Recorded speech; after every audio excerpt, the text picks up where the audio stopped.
Posibleng magkaroon ng agarang epekto ang peace deal sa pagitan ng Estados Unidos at ng Iran. Yan ang tingin ng isang political analyst dahil muli nang magbubukas ang Strait of Hormuz at magbabalik ang mga commercial shipping.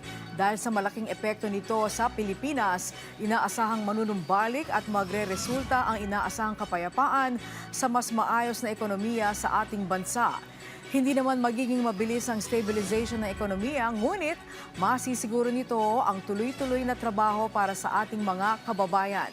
Samantala, malaki rin ang nakikitang positibong epekto ng pagbisita ni Pangulong Ferdinand R. Marcos Jr. sa Russia.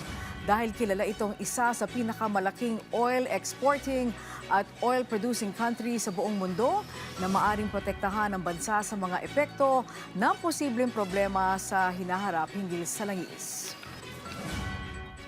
Kung ano yung layunin at kung ano talaga yung purpose ng kanyang pagbisita, kinakailangan manatili tayong nakaangkla lamang doon. At for sure, hindi naman magkakamali siguro ang ating Pangulo kung paano niya babalangkasin yung mga kinakailangan, mga mahalagang aktibidades sa kinakailangan niyang gawin sa mga bansa na ito.